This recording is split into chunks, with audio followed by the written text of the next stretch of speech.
दोस्तों नमस्कार, सुप्रभात, गुड मॉर्निंग एंड जय आरसीएम। दोस्तों एक बार पुनः आप सभी का Ravi Pandey RCM YouTube channel में स्वागत है। मैं आपका दोस्त रविकांत पांडे आपका स्वागत करता हूं आज एक नए learning is earning educational video के अंदर। दोस्तों अभी जिस पुस्तक को लेकर के हम सभी अध्ययन कर रहे हैं उस पुस्तक का नाम है सोच बदलो सितारे बदलेंगे। और आज का जो एपिसोड है वो है 13, यानी कि परिवर्तन से डरो नहीं बल्कि लड़ो। जी हाँ दोस्तों, आज का टॉपिक है परिवर्तन से डरो नहीं बल्कि लड़ो। परिवर्तन भविष्य के लिए अवसर है दोस्तों, इसे अपनाकर आगे बढ़ने का प्रयास करो। दोस्तों लेखक लिखते हैं कि बदलाव का मतलब कहीं न कहीं संघर्ष से है, और जब हम अपने आप को बदलने की बात कर रहे हों तो इसका अर्थ यह है कि हमें अपने आप से संघर्ष करना पड़ेगा। यह लड़ाई वाला संघर्ष नहीं है, यह अंदर का या अंदर के लिए संघर्ष है दोस्तों। यह तो आलस, क्रोध, अहंकार, नकारात्मकता, उदासीनता, लापरवाही, अकर्मण्यता, मैं नहीं कर सकता या अपने ऊपर अविश्वास वाली मानसिकता के खिलाफ संघर्ष की बात है दोस्तों। जब आदमी का संघर्ष स्वयं से होता है तो उसकी कीमत बढ़ती है। आम व्यक्ति हमेशा दूसरे के साथ संघर्ष करने में लगा रहता है, इसलिए वह आम व्यक्ति रहता है, परंतु लीडर या सफल व्यक्ति हमेशा खुद के साथ संघर्ष करता है, इसलिए वह हमेशा लीड करता है, यानी लीडर कहलाता है दोस्तों। एक छोटा सा एग्जाम्पल मैं आपके बीच में दूंगा, आप समझने का प्रयास कीजिएगा दोस्तों। एक राजा का मुर्गा मुर्गों की लड़ाई में हमेशा हार जाता था। राजा इस पराजय से बड़ा निराश था। उसने तमाम मंत्री, संतरी, पहरेदार, ओहदेदार, प्रशिक्षक, ट्रेनर बुलाए और कहा कि जितना पैसा लगे लगाओ, जितनी खुराक बढ़ानी पड़े बढ़ाओ, जितनी ट्रेनिंग करानी पड़े कराओ, पर इस बार की प्रतियोगिता हमारा मुर्गा जीतना ही चाहिए। एक प्रशिक्षक ने इस जिम्मेदारी को स्वीकार किया और मुर्गे का ट्रेनिंग लेना शुरू कर दिया। प्रतियोगिता हुई, राजा का मुर्गा जीत गया। राजा बहुत प्रसन्न हुआ और प्रशिक्षक को बुला करके पूछा कि ये कैसे हुआ? आपने ऐसा क्या कर दिया जो बाकी के पहले के ट्रेनर नहीं कभी कर पाए? प्रशिक्षक ने उत्तर दिया कि मैंने कुछ ज्यादा नहीं किया महाराज। मैं रोज इस मुर्गे के सामने एक आईना रख देता था और यह मुर्गा जब आईने में अपनी तस्वीर को देखता था तो उससे लड़ता था। यह किसी और ने नहीं, अपने आप से लड़ता था। यह अपने आप से इतना संघर्ष कर चुका था जिससे मुझे पूर्ण विश्वास हो गया था कि अब यह किसी को भी हराने में सक्षम है, अब यह किसी से हारने वाला नहीं है। और ऐसा ही हुआ महाराज। स्वयं के साथ किया गया संघर्ष स्वयं में निखार लाता है दोस्तों, स्वयं को तराशता है, स्वयं की उन्नति का कारण बनता है दोस्तों। पर इसमें थोड़ी पीड़ा जरूर होती है। जो इसे सहन कर सकता है या कर जाता है वो पारस बन जाता है, और जो इसमें टूट जाता है वो वहीं पर रह जाता है दोस्तों। जो पत्थर छेनी हथौड़े की चोट को बर्दाश्त कर जाता है वह मूर्ति बनकर पूजा जाता है, पर जो चोट से टूट जाता है वह पत्थर का पत्थर ही रह जाता है दोस्तों, और मंदिर के आगे नारियल फोड़ने के वो काम आता है। मुश्किलें किसी को मारने के लिए नहीं आती हैं दोस्तों, वो तो केवल परीक्षाएं लेने के लिए आती हैं कि कौन पास होगा कौन फेल होगा। मैं पहले भी यह बात लिख चुका हूं कि हथौड़ा जब शीशे पर लगता है तो तोड़ देता है। जी, हथौड़ा जब शीशे पर पड़ता है तो तोड़ देता है, पर वही हथौड़ा लोहे पर पड़ता है तो इसे फौलाद बना देता है। दोस्तों, आप शीशा हैं या लोहा, यह तो मुश्किल समय आने पर ही पता चलता है। दोस्तों, आसान रास्ते पर तो कोई भी दौड़ सकता है, असली धावक की पहचान तो वही होती है जो टेढ़े मेढ़े रास्तों पर भी दौड़ सके। शांत जल में कोई भी तैर सकता है दोस्तों, पर असली तैराक का पता तब चलता है जब लहरों से टक्कर होता है और तब कामयाब होता है आदमी। इसलिए संघर्ष से घबराइए नहीं, बल्कि डट कर मुकाबला कीजिए, क्योंकि एक दिन आपका ये संघर्ष ही आपकी सफलता की कहानी बनेगा, जो किसी और की प्रेरणा का कारण बनेगा। दोस्तों, परिवर्तन से डरिए मत। परिवर्तन कभी भी आपको फेल करने के लिए नहीं आता। दोस्तों, परिवर्तन को स्वीकार करना थोड़ा मुश्किल जरूर है, इसलिए इससे डर लगता है, पर यह एक नए अवसर का प्रवेश द्वार लेकर के, एक नए अवसर की शुरुआत लेकर के आपके पास आता है। यह परिवर्तन, लोग परिवर्तन जल्दी स्वीकार नहीं करते हैं। दोस्तों, लोग वर्तमान स्थिति से इतने सहज और संतुष्ट हो जाते हैं कि उनको परिवर्तन कठिन लगने लगता है और इसलिए वो परिवर्तन का विरोध करने लगते हैं। दोस्तों, परिवर्तन से होने वाले फायदे तो उन्हें दिखाई नहीं देते, बल्कि परिवर्तन से होने वाले मुश्किलें उनमें डर जरूर पैदा कर देती है। रूटीन का काम करने में हम इतने अभ्यस्त हो जाते हैं कि नया कॉन्सेप्ट, नए तरीके और नया काम करने के लिए तैयार हम होते ही नहीं हैं। दोस्तों, जिनको यह एहसास हो जाता है कि यह परिवर्तन मेरी जिंदगी का टर्निंग पॉइंट हो सकता है, वो इसे हाथों हाथ ले लेते हैं, और जो इस परिवर्तन को नहीं पहचान पाते, इस अवसर की आहट को नहीं पहचान पाते, वो इसके विरुद्ध खड़े हो जाते हैं।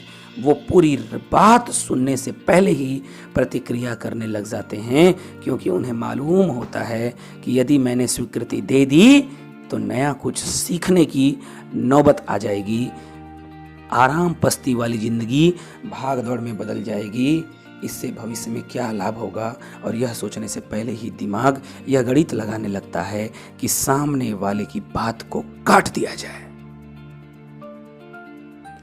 जब परिवर्तन की बात होती है दोस्तों, तो हर किसी के मन में यही प्रश्न उठता है कि इससे मुझे व्यक्तिगत क्या फायदा होगा। वे सामूहिक लाभ की बजाय व्यक्तिगत लाभ और भविष्य के लाभ के बजाय तुरंत की तकलीफ को देखने लग जाते हैं। दोस्तों, और हमारे में से बहुत से लोग विरोध करने का तरीका ढूंढने लगते हैं कि कैसे परिवर्तन का विरोध किया जाए। दोस्तों, समय परिवर्तनशील है। यदि परिवर्तन ना होता तो हम बैलगाड़ी से हवाई जहाज तक कैसे पहुंचते, धरती से चंद्रमा तक कैसे जाते, रात में अंधेरे को बल्ब से रोशनी में कैसे लाते, अंतरिक्ष तक कैसे पहुंचते दोस्तों, और घर बैठे दुनिया के किसी भी कोने में किसी भी व्यक्ति से वीडियो कॉन्फ्रेंसिंग कॉल या फिर ऑडियो कॉन्फ्रेंसिंग कॉल कैसे करते, घातक से घातक बीमारियों के इलाज को कैसे सोचते, कंप्यूटर, लैपटॉप, इंटरनेट तक कैसे जाते, किसी यान के सफल प्रक्षेपण में लगने वाले सेकेंडों के हिस्से की गणना कैसे करते, 2G, 3G, 4G, 5G, 6G की बातें कैसे करते। इसलिए परिवर्तन समय की मांग है दोस्तों, परिवर्तन विकास का मार्ग है दोस्तों, यूं कहूं कि परिवर्तन भविष्य के अवसर की आहट है दोस्तों। समय परिवर्तनशील है दोस्तों। आज नई व्यवस्थाएं आ गई हैं, तरीके बदल रहे हैं, पहले सामान लेने के लिए आपको बाजार जाना पड़ता था, आज ऑनलाइन ऑर्डर करके सामान घर पर ही पहुंच जाता है दोस्तों। जिस काम को पहले सैकड़ों आदमी करते थे, आज उस काम को एक मशीन करती है दोस्तों। पहले हार्ड वर्क होता था, आज स्मार्ट वर्क होता है दोस्तों। समय परिवर्तनशील है दोस्तों। पहले पैसा लगाकर व्यापार होता था, आज बिना पैसे के व्यापार हो जाता है दोस्तों। पहले भोजन से पौष्टिकता आती थी, आज वह भोजन सिर्फ पेट भरने का माध्यम है दोस्तों। पौष्टिकता के लिए अलग से न्यूट्रिशन लेना पड़ता है। पहले कार लेने के लिए या लोन लेने के लिए आपको जाना पड़ता था, आज कार देने वाला और लोन लेने वाला आपके घर पर खुद चलकर आ जाता है। यही तो परिवर्तन है दोस्तों, यही तो परिवर्तन है। भविष्य में इस प्रकार से हर क्षेत्र में परिवर्तन होंगे ही होंगे। मुद्दा यह नहीं है, असली मुद्दा तो यह है दोस्तों कि क्या मैं परिवर्तन के लिए तैयार हूं। यदि मैं बिजनेस की भाषा में बोलूं तो सच्चाई यह है कि बदलते समय के अनुसार जिसने भी अपने तौर तरीके नहीं बदले, या तो वह वहीं पर रह गया या मार्केट से गायब कर दिया गया। ऐसे कितने उदाहरण आपको देखने को मिलते हैं दोस्तों, जिनका एक समय पर नाम होता है पर आज वो गायब हैं। क्यों? क्योंकि उन्होंने बदलती हुई टेक्नोलॉजी के साथ अपने आप को नहीं बदला। अड़ गए, मैं नहीं बदलूंगा, मैं तो नंबर 1 हूं, पर अफसोस पता ही नहीं चला कि कहां गायब हो गए। मैं उस बदलाव का पक्षधर हूं जो समाज हित में है, देश हित में है, लोक हित में है। ऐसे बदलाव लोगों के विकास में सहायक होते हैं, ऐसे बदलाव आर्थिक पहलू के लिए जरूरी होते हैं, ऐसे बदलाव देश की इकोनॉमी के लिए जरूरी होते हैं, और ऐसे बदलाव रोजगार के साधन को बढ़ाने के लिए जरूरी होते हैं दोस्तों। यहां मैं आपके साथ एक नई तकनीक व आने वाले भविष्य की जरूरत की बात जरूर करना चाहूंगा। वह भी एक बदलाव ही है। इस बदलाव में काफी देशों में तो अपनी पहचान बना ली, पर अब उसकी आहट हिंदुस्तान में भी सुनाई देने लगी है दोस्तों। और वह बदलाव है व्यापार करने का नया तरीका, डायरेक्ट सेलिंग। जी हां दोस्तों, डायरेक्ट सेलिंग। क्या है ये डायरेक्ट सेलिंग?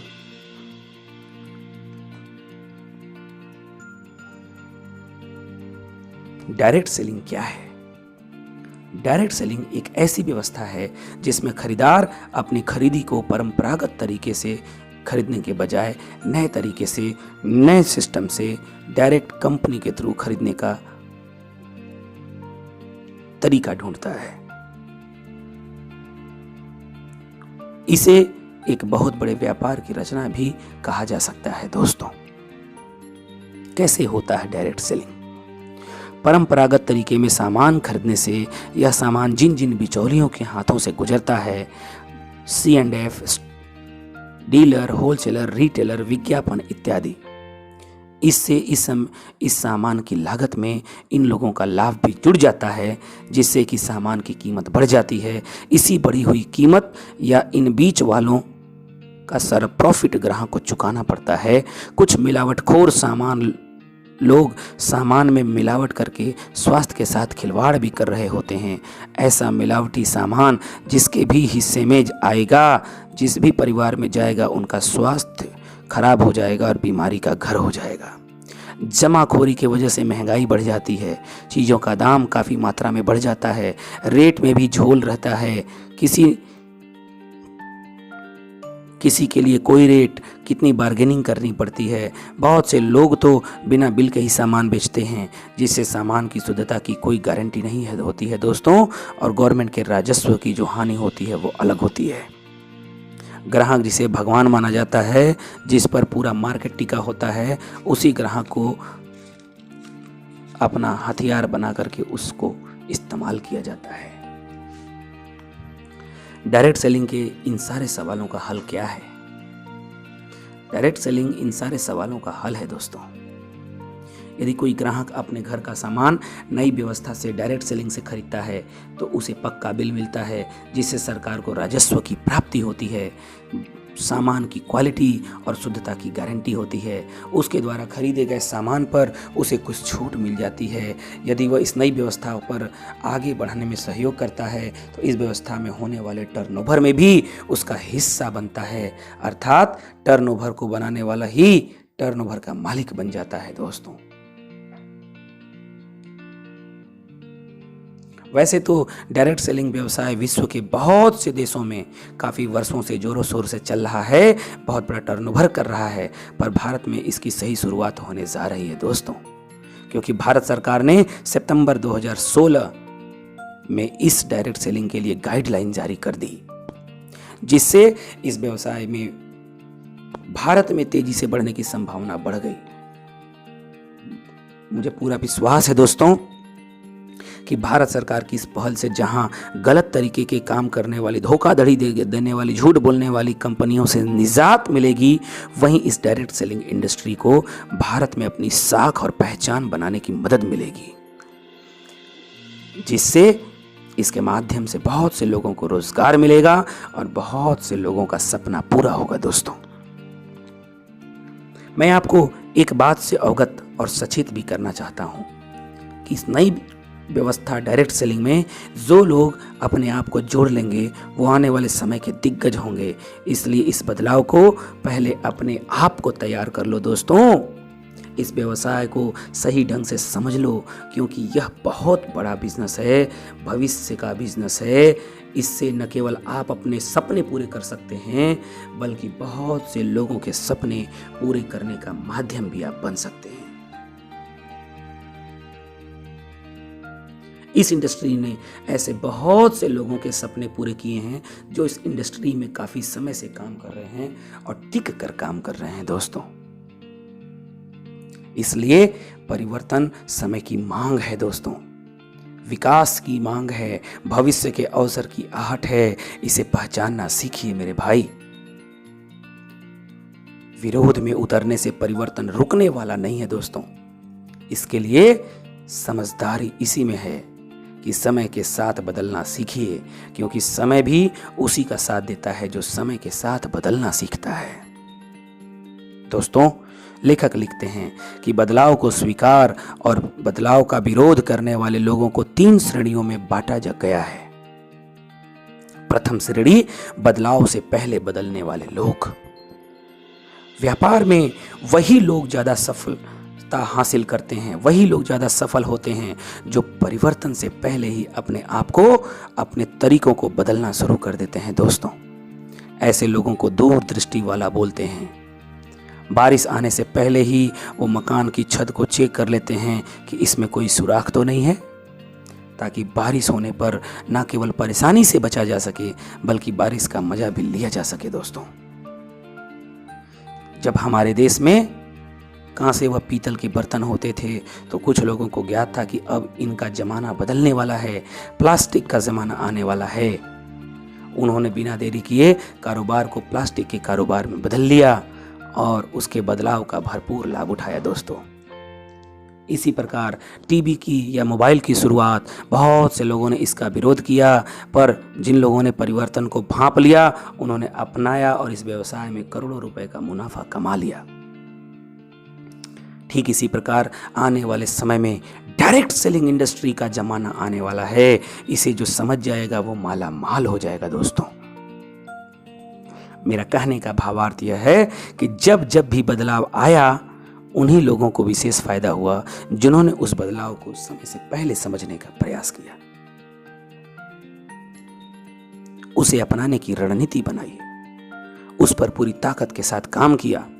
उन्होंने कतई नहीं सोचा कि लोग इसे अपनाएंगे या नहीं अपनाएंगे दोस्तों। द्वितीय श्रेणी उनकी होती है जो बदलाव के साथ बदलने वाले लोग होते हैं दोस्तों। दूसरी श्रेणी में ऐसे लोग आते हैं जो बदलाव को सुनकर ना कुछ बोलते हैं ना कुछ प्रतिक्रिया करते हैं, बस केवल देखते रहते हैं। पर हाँ, जब बदलाव वाली बातें हकीकत होने लगती हैं तो तब उनकी आंखें खुलती हैं और वो बहती गंगा में हाथ धोने वाले लोगों की श्रेणी में आ जाते हैं। ऐसे लोग चोटी पर तो पहुंच नहीं पाते, पर मध्यम श्रेणी में जरूर रहते हैं। सबसे ज्यादा संख्या ऐसे लोगों की ही होती है दोस्तों। वे दूसरे के विचारों से प्रभावित तो होते हैं, पर यथास्थिति में संतुष्ट भी होते हैं, और इनकी निर्णय क्षमता कमजोर होने के कारण व रिस्क लेने से डरने की प्रवृत्ति होने के कारण वे कुछ नया फैसला लेने में जल्दीबाजी नहीं करते। वे ना तो बदलाव का घोर विरोध करते हैं, ना ही पूरा समर्थन करते हैं। उनकी जिंदगी सो यानी कि बीच वाली होती है दोस्तों। बस टिक टिक लगाए रखते हैं, टकटकी लगाए रखते हैं। जब घटना घट चुकी होती है तब वे अपनी प्रतिक्रिया व्यक्त करते हैं दोस्तों। यदि कोई नए बिजनेस या नए प्रकार के बिजनेस का ऑफर इन लोगों को देता है तो ये रिस्क लेने से डरने में आगे होते हैं।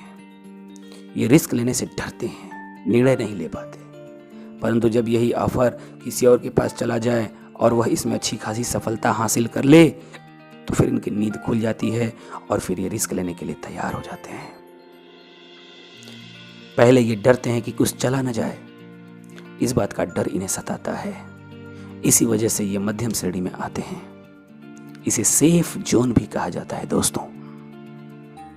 इस प्रकार के लोगों में कहीं न कहीं विश्वास करने की क्षमता कमजोर होती है दोस्तों। शक करने की प्रवृत्ति अधिक होती है दोस्तों। सारी चीजों को नाप तोल करके ही वे निर्णय लेते हैं। उनकी निर्णय क्षमता कमजोर होने के बावजूद भी ऐसे लोग जीवन को अच्छी तरह चलाना जानते हैं। उनका प्रसिद्ध डायलॉग ऐसे लोगों का होता है कि सब्र का फल मीठा होता है।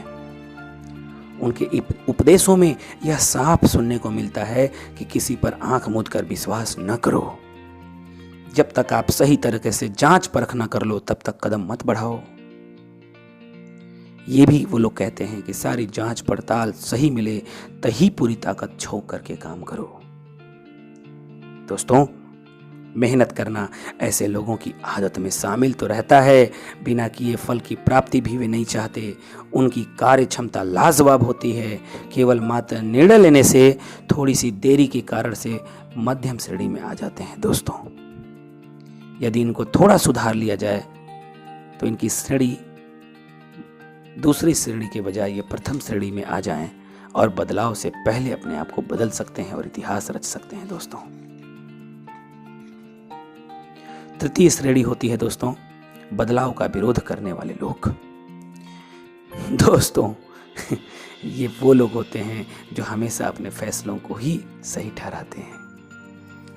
ये वो लोग होते हैं जो हमेशा अपनी राय को ही सही मानते हैं। ये लोग रायचंद होते हैं। ये वो लोग होते हैं जो टूट जाते हैं पर झुकते नहीं। ये वो लोग होते हैं जो हमेशा गलतियां ढूंढने में माहिर होते हैं, जिनका जितना असंभव सा होता है।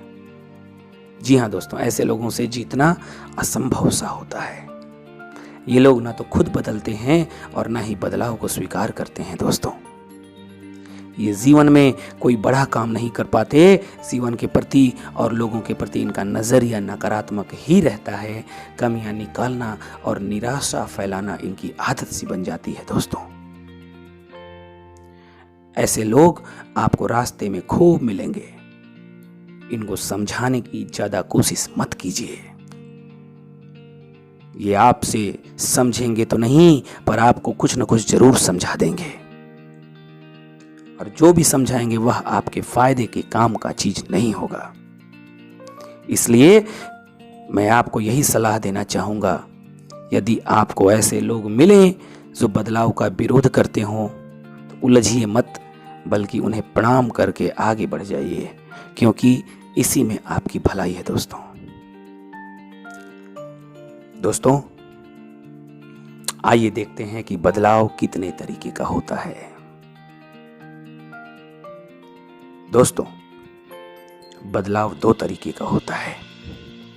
पहला बाहरी बदलाव और दूसरा आंतरिक बदलाव। बाहरी बदलाव बाहरी आवरण को सजना संवारना होता है दोस्तों, पर आंतरिक बदलाव अंदर न दिखने वाली चीजों को संवारना होता है। बाहरी बदलाव के बारे में कोई भी सलाह दे सकता है, पर आंतरिक बदलाव को केवल वही बता सकता है जिन्होंने अपना आंतरिक बदलाव किया हुआ है। दोस्तों, बाहरी बदलाव आपके बाहरी आवरण को दुनिया के सामने प्रस्तुत करता है, जिससे सामने वाले पर आपका एक अच्छा प्रभाव पड़ता है। यही पहला प्रभाव आपके काम की सही शुरुआत करवाता है। दोस्तों, यही आपके बारे में सामने वाले को ठीक ठाक सोचने के लिए तैयार करता है। इसी से आप अपने प्रोजेक्ट का प्रस्तुतिकरण सही तरीके से करते हैं। इसलिए इस काम पर करना व ध्यान देना बहुत जरूरी होता है। दोस्तों, आंतरिक बदलाव उन सारी चीजों पर काम करना है जो ठीक करना शायद आप जरूरी नहीं समझते हैं, जिनका महत्व शायद आप कम आंकते हैं, या जिनके बारे में आपने कभी ध्यान ही नहीं दिया है, परंतु सफलता के लिए सबसे जरूरी यही होती है।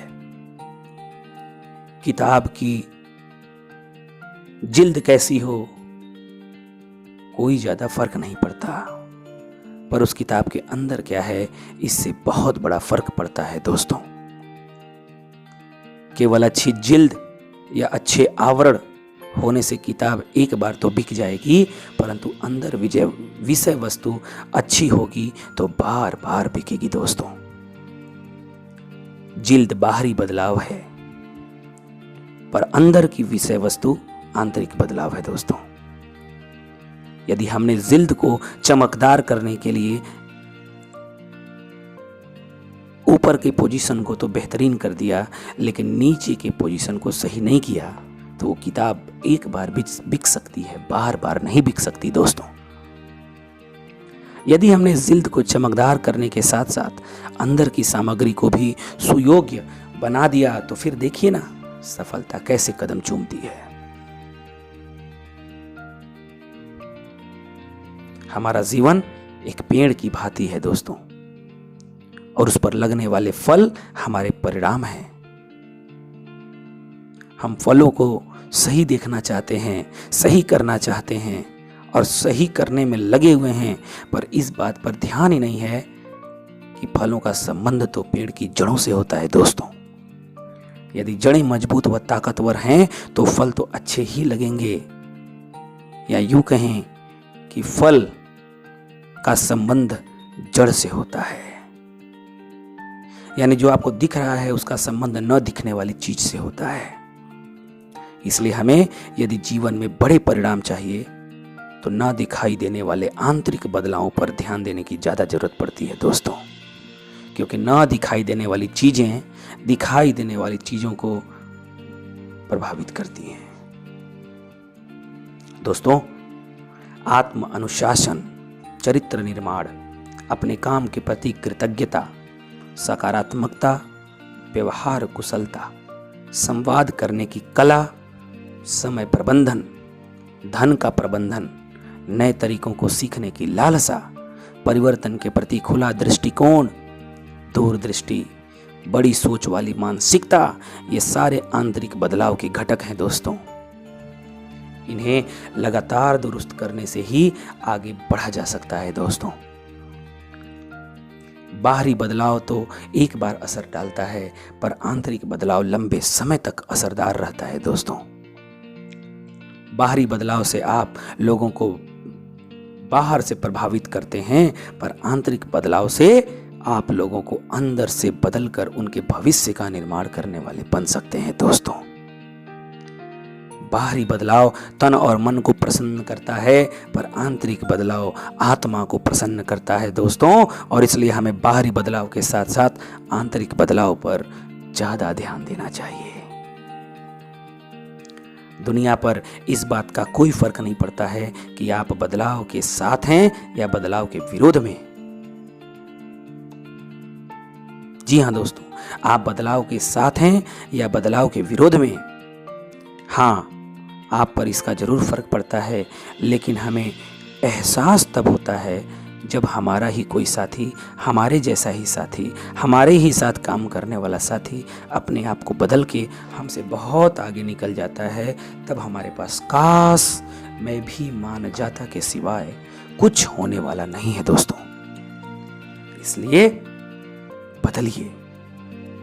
यदि लोग आपका विरोध करते हैं तो भी बदलिए, क्योंकि दुनिया उन्हीं पेड़ों पर पत्थर मारती है दोस्तों जिन पेड़ों पर फल लगते हैं। समझ गए होंगे कि मैं कहना क्या चाहता हूँ, अर्थात आप कामयाब हो रहे हैं अगर लोग आपको विरोध कर रहे हैं।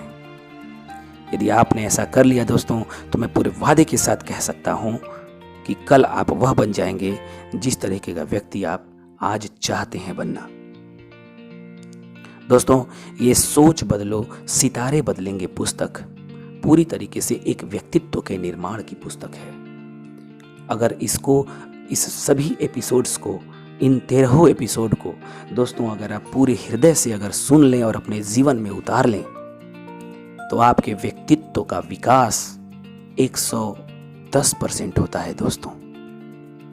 इस पुस्तक का सारांश है दोस्तों कि हमें और अधिक शक्ति और अधिक योग्यता या और अधिक अवसरों की आवश्यकता नहीं है, बल्कि अपने ऊपर पूर्ण विश्वास करके इन्हीं संसाधनों को सही ढंग से उपयोग करने की आवश्यकता है दोस्तों। प्रयत्नों को परिणामों में कैसे बदला जाए, इस तकनीक को सीखने की आवश्यकता है।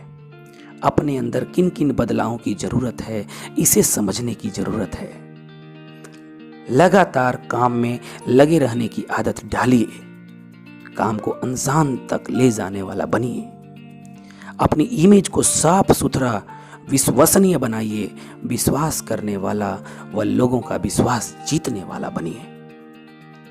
परिस्थिति कैसी भी आए दोस्तों, सकारात्मक रहिए, हमेशा जोश में रहिए। खुद को एक ऐसे मूल्यवान व्यक्ति के तौर पे देखना शुरू कीजिए जिसके पास अपनी सफलता को प्राप्त करने की असीमित योग्यता और क्षमता है। खुद को आईने में देखकर अपना पीठ थपथपाइए दोस्तों। अपने ऊपर गर्व और अपने आप से प्यार करना सीखिए। आकर्षण के नियम को हमेशा याद रखिए। अपने विचारों का सही मूल्य से मूल्यांकन कीजिए। यदि छोटी सी भी खुशी या सफलता मिले तो उसे सेलिब्रेट जरूर करिए दोस्तों। अपने सपनों को संजो कर रखिए। खुली बाहें फैलाकर आकाश की ऊंचाइयों को निहारिए। अपने ऊपर और अपनी क्षमताओं के ऊपर भरोसा करिए। दुनिया को बता दीजिए कि आप साधारण नहीं, असाधारण हैं। आप सर्वशक्तिमान हैं और आप एक सफल इंसान हैं। दोस्तों, अकेले में अपने आप से उत्साह देने वाली बातें करने की आदत बनाइए। अच्छी सोच को विकसित करने वाली किताब पढ़िए।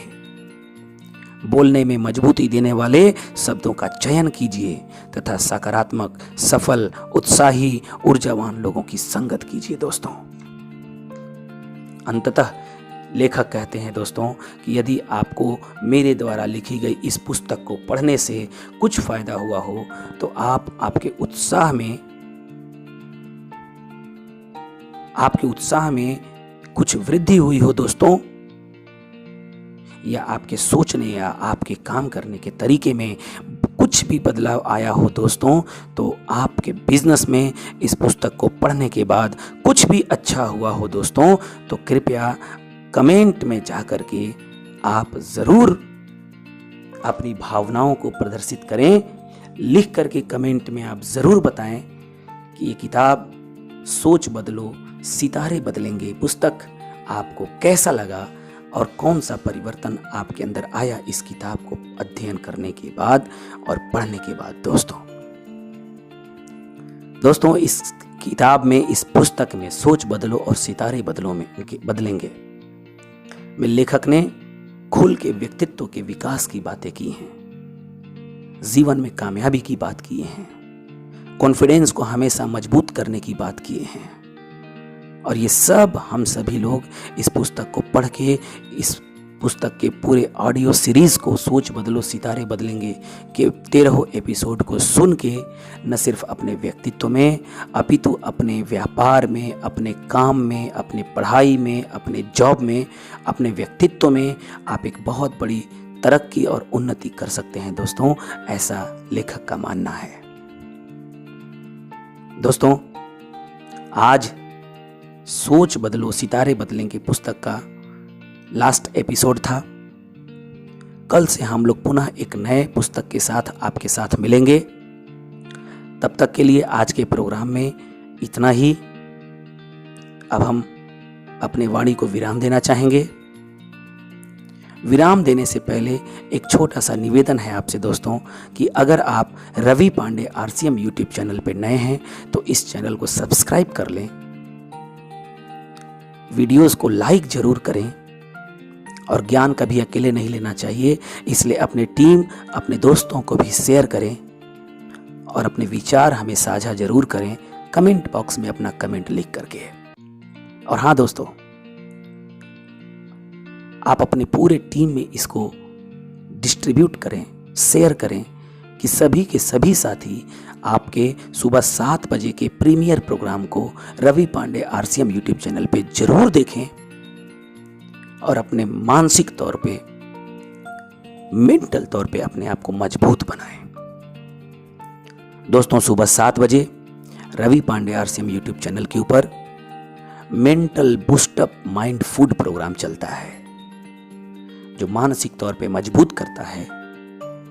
और शाम को 7 बजे यूनिक एजुकेशन सिस्टम पे हमारे सिस्टम RCM बिजनेस की ट्रेनिंग प्रोग्राम चलती है दोस्तों। सुबह 7 बजे माइंड फूड और शाम को 7 बजे बिजनेस फूड। सुबह का 7 बजे का प्रोग्राम आपको मेंटल तौर पे मजबूत करता है और शाम को 7 बजे का प्रोग्राम आपको व्यापारिक तौर पे मजबूत करता है। और ये 2 चीज़ें मजबूत हो गई तो ज़िंदगी में कभी भी आप निराश नहीं होंगे, बल्कि लगातार उन्नति के मार्ग पर आगे चलते जाएंगे। दोस्तों, बहुत बहुत धन्यवाद। Thank you so much. कल पुनः 7 बजे Ravi Pandey RCM YouTube channel पे पुनः हम लोग मिलेंगे एक नए पुस्तक और एक नए नॉलेज के साथ। तब तक के लिए बहुत बहुत धन्यवाद। Thank you so much. नमस्कार, सुप्रभात, गुड मॉर्निंग एंड जय RCM दोस्तों।